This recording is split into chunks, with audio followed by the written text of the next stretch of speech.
The oath of office will now be administered by the Honorable S. Bernard Goodwin, Chief Justice of the Supreme Court of Virginia.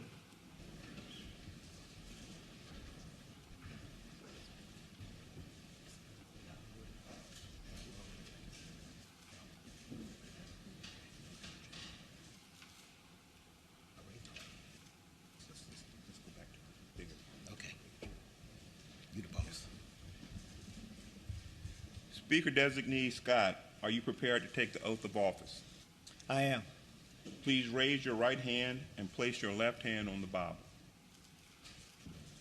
Please repeat after me. I, Don Scott, I, Don Scott, do solemnly swear do solemnly swear that I will support the Constitution of the United States that I will support the Constitution of the United States and the Constitution of the Commonwealth of Virginia, and the Constitution of the Commonwealth of Virginia, and that I will faithfully and impartially discharge and I will faithfully and impartially discharge all the duties incumbent upon me all the duties incumbent upon me as Speaker of the Virginia House of Delegates as Speaker of the Virginia House of Delegates according to the best of my ability, according to the best of my ability. so help me God. So help me God. Congratulations, Mr. Speaker. Thank you.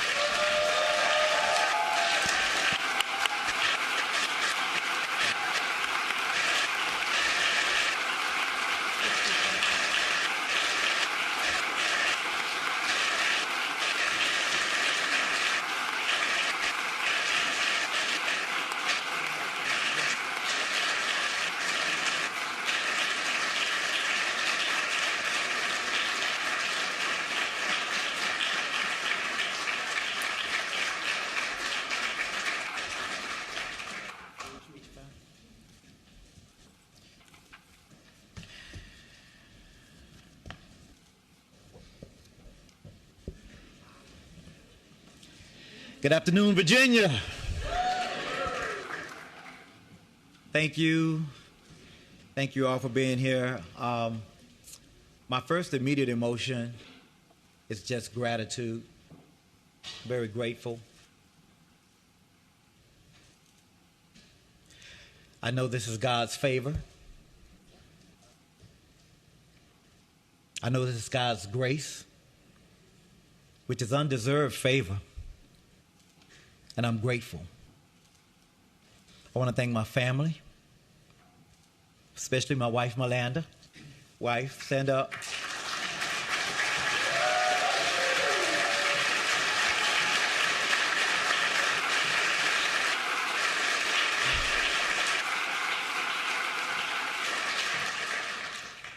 And she thinks she's my mini campaign manager. She thinks I haven't won an election without a Peyton. Stand up, Peyton.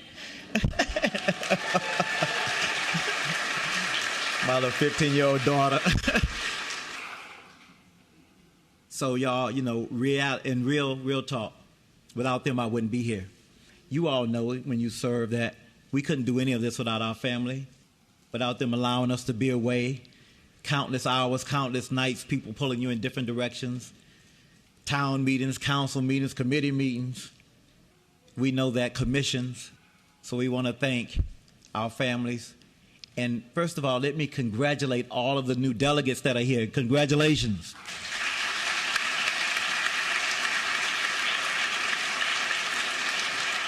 I want to say thank you to all of your families as well, because I know they made huge sacrifices for you to be here today, and we don't ever want to forget those sacrifices.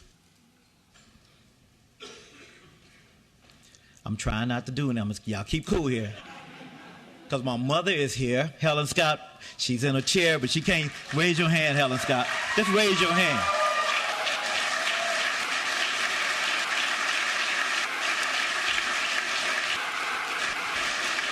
Y'all don't understand. My mother's 88. Y'all don't understand. I owe her. I'm going to make her sit in here for a little while, because she used to make us go to Sunday school, her choir rehearsal, church, Baptist training union, after church. What you got to go to church after church for? And then back to church on Wednesdays, and then some more choir rehearsal. And then she was like the singer, lead singer in the choir.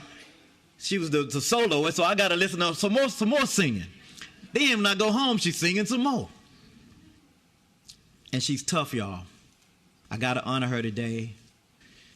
She was orphaned as a child. She raised 6 children by herself. I said, tell her, don't worry, God is my father, and he would take care of us. So I know I'm a little soft right now, but I'm really tough. And I got that toughness from her. She used to make my brother and I, she had to work, y'all. She had a couple of jobs. So we thought it was normal that kids got dropped off in front of the library before the library opened and then got picked up in the evening after the library had closed. But we knew, one thing she knew, we were going to be able to read and read well, and we do. Thank you, Mom.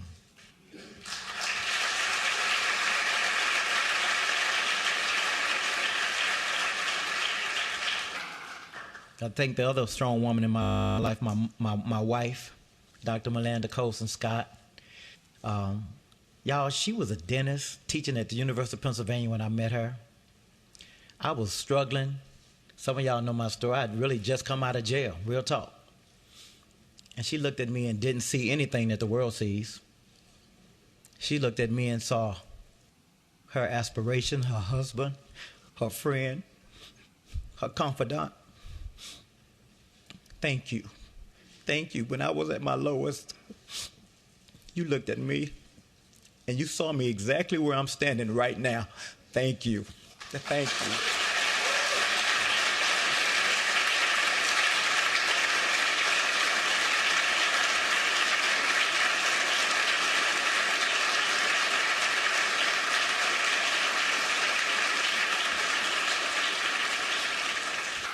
I want to thank my friend and mentor and confidant, Chairman Torian, for all of his support, and most importantly, for nominating me to be here. Thank you, Chairman Torian.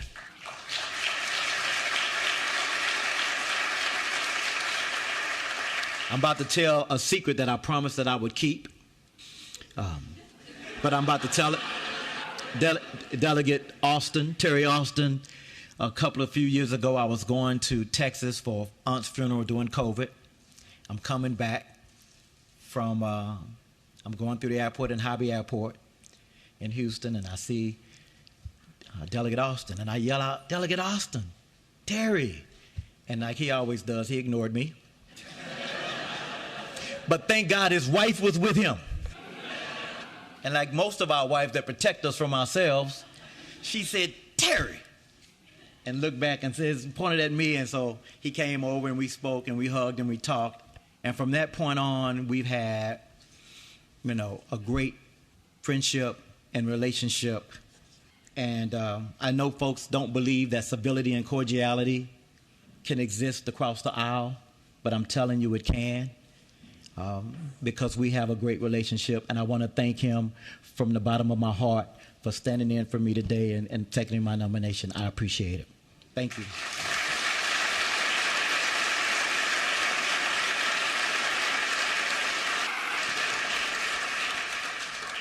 So I want to just let y'all know everything that I learned in this house about fighting for what you believe in and being a leader, I learned from watching Delegate Todd Gilbert,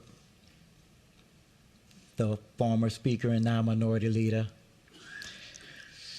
He is a tenacious fighter. Y'all are all going to cringe when he step up to speak, so just get ready.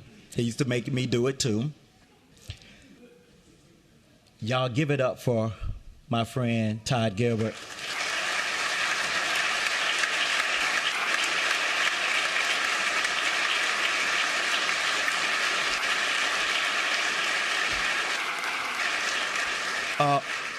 Up until this point, he has made my transition very easy. I'm sure that will stop some today.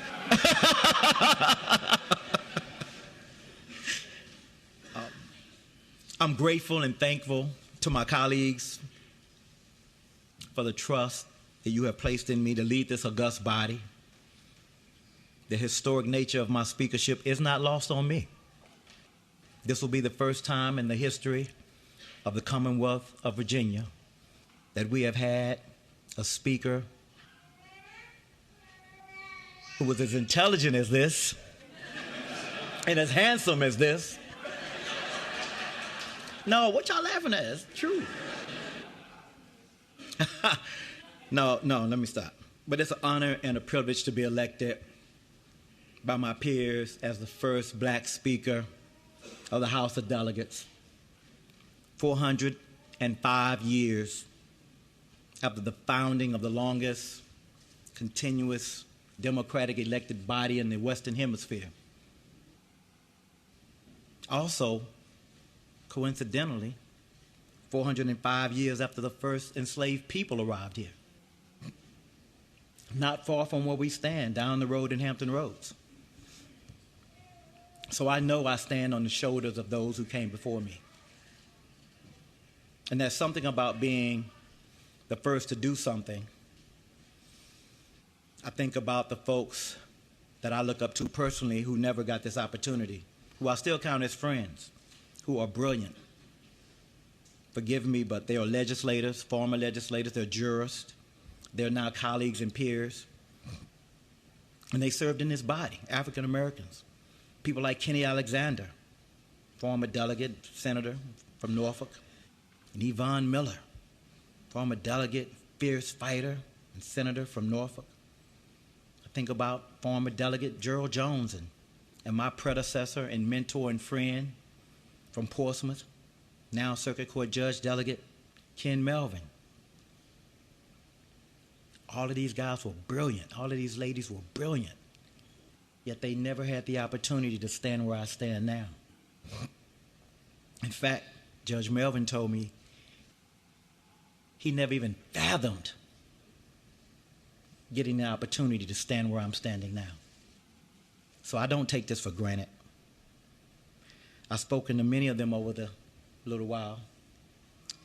And one of the things that stood out to me was about all of them is the heart that they had, the integrity that they had, the care for the communities that they had, and I hope to be able to emulate that.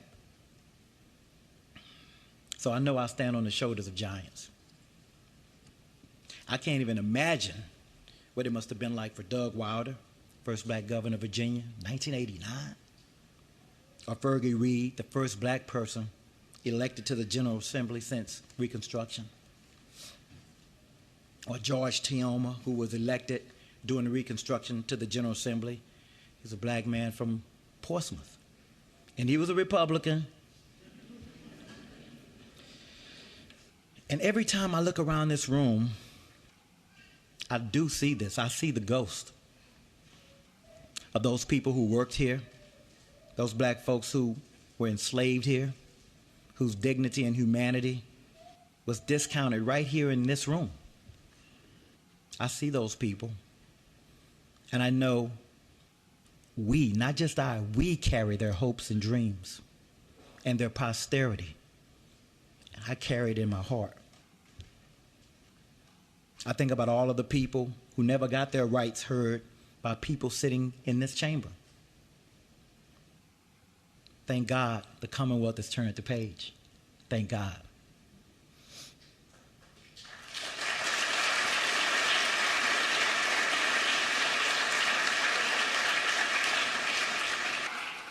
I can imagine how proud they would be to see all the people who are now serving in this chamber looking back at me from different backgrounds, different faith traditions, different races and ethnicities, and so many other things and differences that make our Commonwealth so very rich.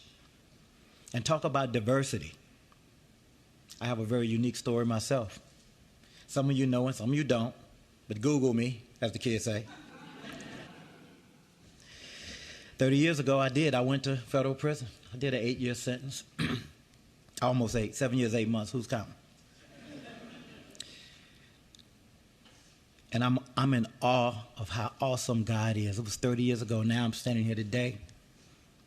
And I remember people, some who were in rooms like this telling me my life was over. I would never be what I thought I would be. I would never be what I thought I could be. But y'all didn't know I had a secret weapon. I had that woman over there who would come and see me and talk to me and send me letters and send me books and tell me that I was who she thought I was and who God said that I was. And she would tell me and remind me that I was God's beloved, with whom he was well pleased, regardless of current circumstance. And I had this praying grandmother and these praying aunts and these fake aunts who always thought they tell me what to do like they was my aunts. And they would wrap their arms around me. I had these women who not only prayed for me and took care of me and during the times that I was away, but when I came home. I had one aunt, Juice. She would pick me up at 5 a.m. to make sure I got to work on time every day.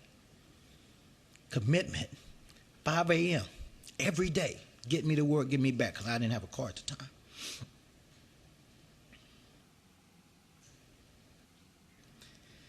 There are those who will tell you that you should be defined forever by a mistake. I'm here to tell you, do not believe them. God's grace and mercy is sufficient.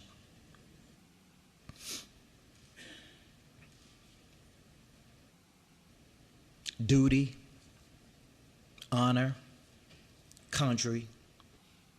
I take those words very seriously, as I know many of you do. We have some great veterans here that serve in this body. You also may not know I was a former naval officer.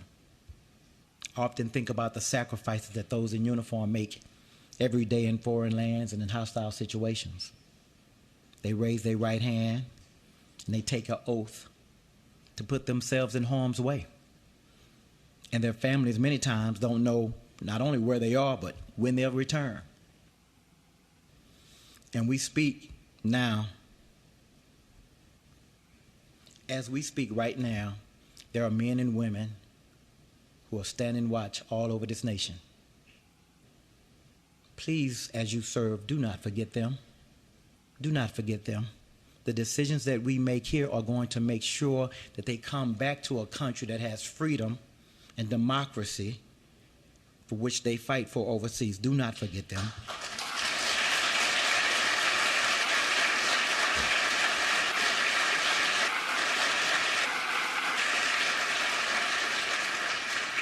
Now, enough about me. Let's talk about us.